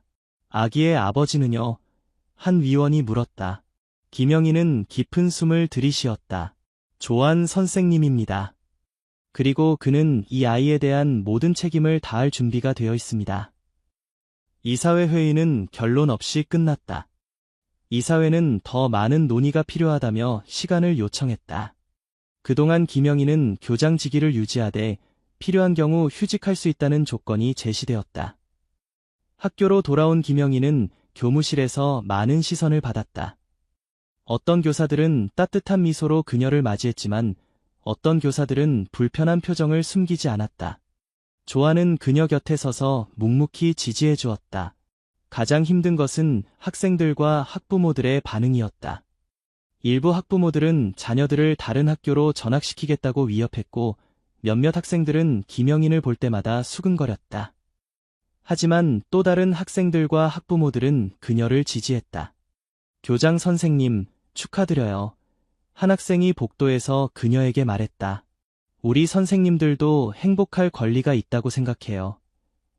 이런 지지의 말들이 김영인에게 큰 힘이 되었다. 그녀는 점점 더 자신의 결정에 자신감을 갖게 되었다. 어느 날, 조한은 그녀의 사무실을 찾아와 한 가지 제안을 했다. 저와 결혼해주세요, 영인 씨. 김영인은 놀란 표정으로 그를 바라보았다. 결혼이요? 네, 우리는 서로 사랑하고 있고, 이제 곧 아이도 태어납니다. 저는 당신과 아이에게 제 이름을 주고 싶어요. 그리고 모두에게 우리가 진지한 관계라는 것을 보여주고 싶어요.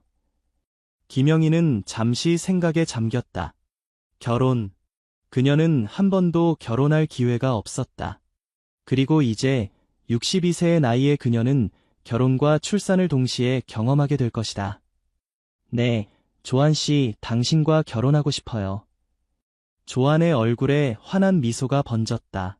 그는 그녀의 손을 잡고 키스했다. 고마워요. 영인 씨, 당신을 행복하게 해드릴게요. 그들의 결혼식은 조용히 진행되었다. 가까운 친구들과 몇몇 교사들만 초대된 작은 식이었지만 그 속에서 느껴지는 행복과 사랑은 누구보다 컸다. 김영희는 흰색 원피스를 입고 단정한 모습으로 나타났다. 그녀의 배는 이제 살짝 불러오고 있었다. 결혼식이 끝난 후 그들은 함께 새로운 집으로 이사했다. 그들의 집은 학교에서 멀지 않은 곳에 있었고 아이를 키우기에 적합한 환경이었다. 시간이 흐르며 김영인의 몸은 점점 더 변화했다. 고령 임신으로 인한 위험이 있었지만 그녀는 정기적인 검진과 철저한 관리로 건강을 유지했다. 조한은 그녀의 곁에서 한시도 떠나지 않고 모든 것을 도왔다. 그는 집안일을 도맡아 하고 그녀가 필요로 하는 모든 것을 챙겼다. 학교에서는 김영인이 임신 중반기에 접어들자 교감에게 임시로 일부 업무를 위임했다. 그러나 그녀는 여전히 학교 운영에 참여했고 매일 학교에 출근했다. 그녀의 변화는 학교 분위기에도 영향을 미쳤다.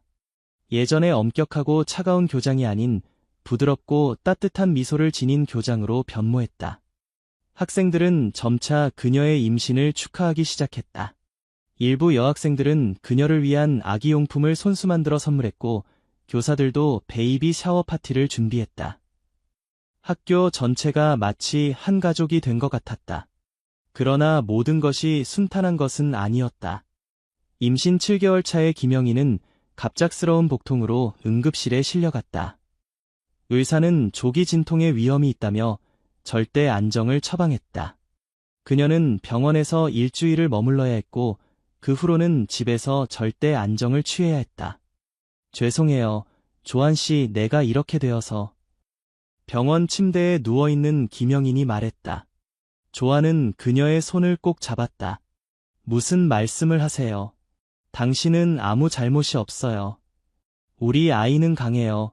당신처럼요. 반드시 건강하게 태어날 거예요. 김영희는 눈물을 흘렸다.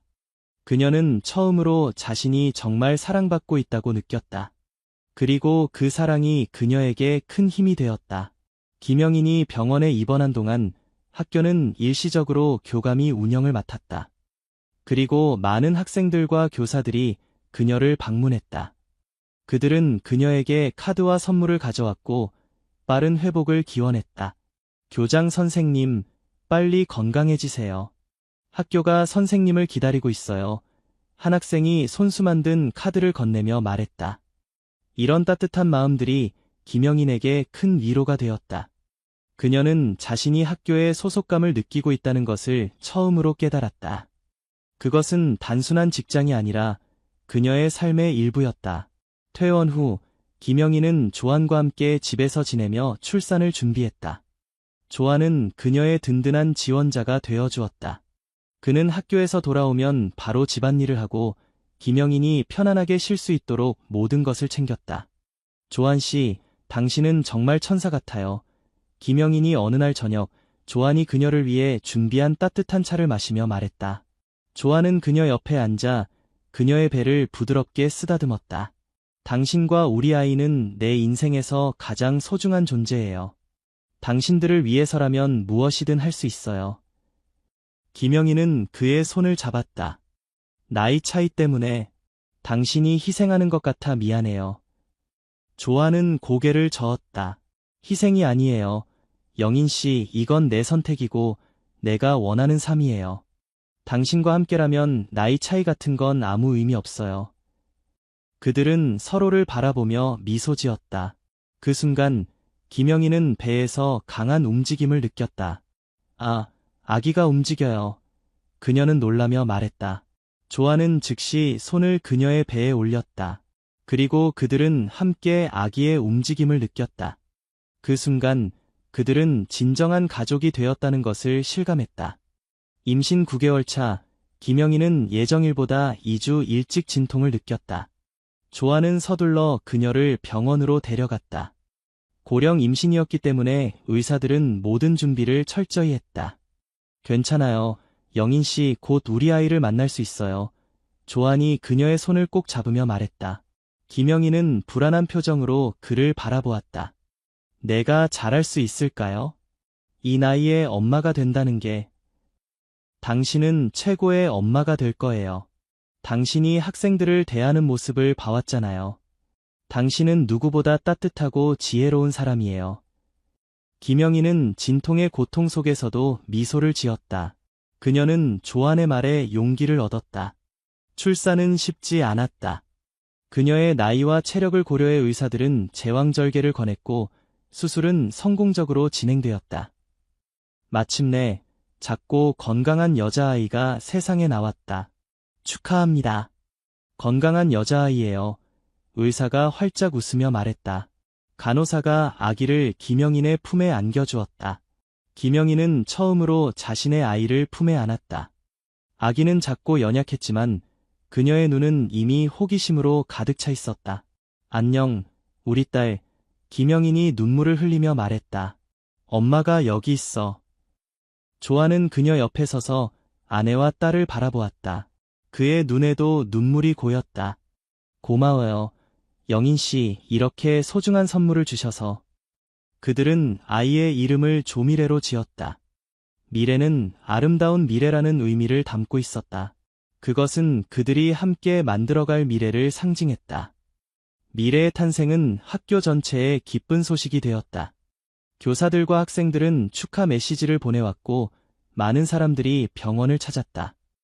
처음에는 그들의 관계에 비판적이었던 사람들조차 작은 생명 앞에서는 마음을 열게 되었다.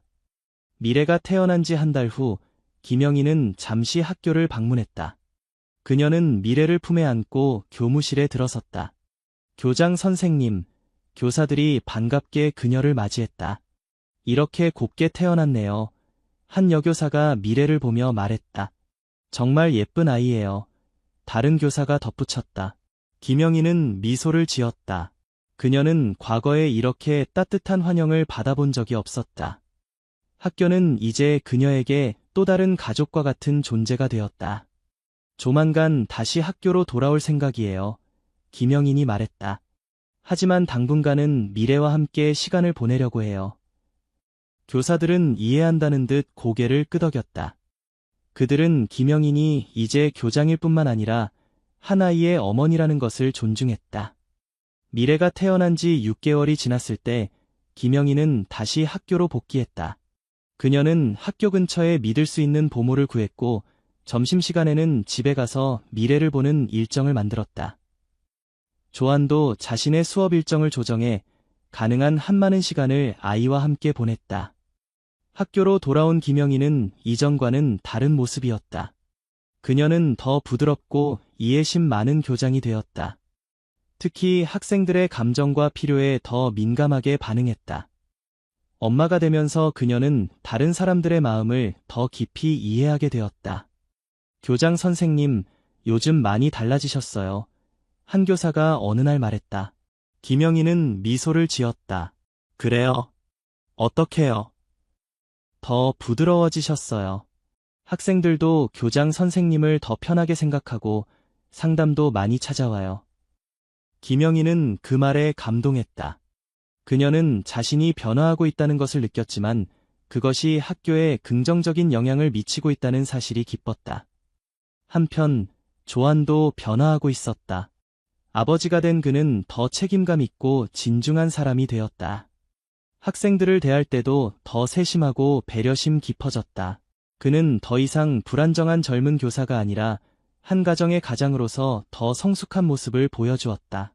시간이 흐르며 미래는 점점 자라났다. 그녀는 밝고 활기찬 아이로 성장했다. 김영인과 조아는 그녀에게 풍부한 사랑과 관심을 쏟았다. 그들의 나이 차이는 오히려 미래에게 다양한 경험과 지혜를 전해줄 수 있는 장점이 되었다. 미래가 3살이 되었을 때 그녀는 종종 부모와 함께 학교를 방문했다. 학교는 그녀에게 또 다른 놀이터였고 학생들과 교사들은 그녀를 자신들의 마스코트처럼 여겼다. 미래야, 안녕. 학생들이 그녀를 보며 반갑게 인사했다. 미래는 수줍게 웃으며 대답했다. 안녕하세요. 이런 모습을 보며 김영희는 자신의 인생이 얼마나 풍요로워졌는지 실감했다. 그녀는 이제 단순한 교장이 아니라 한 아이의 어머니이자 한 남자의 아내였다. 그리고 그 역할들이 그녀를 더 완전한 인간으로 만들어주었다. 어느 날 저녁, 미래를 재운 후 김영인과 좋아하는 거실에 앉아 차를 마시며 대화를 나눴다. 가끔 꿈을 꾸는 것 같아요. 김영인이 말했다. 내가 정말 이렇게 행복한 삶을 살고 있는 건지 믿기지 않아요. 조아는 그녀의 손을 잡았다. 당신은 이 모든 행복을 받을 자격이 있어요. 영인 씨. 당신은 항상 다른 사람들을 위해 살아왔잖아요. 이제는 당신 자신의 행복을 누릴 차례예요. 김영희는 그를 바라보았다. 그의 눈빛에는 여전히 첫날과 같은 진실함과 사랑이 담겨 있었다. 당신을 만난 것은 내 인생 최고의 행운이에요. 조한 씨. 아니요, 제가 더 행운이죠. 당신과 미래는 제 삶의 전부예요. 그들은 서로를 바라보며 미소 지었다. 나이 차이, 사회적 편견, 그리고 수많은 어려움을 극복하고 그들은 진정한 사랑과 행복을 찾았다. 그리고 그 여정은 아직 끝나지 않았다.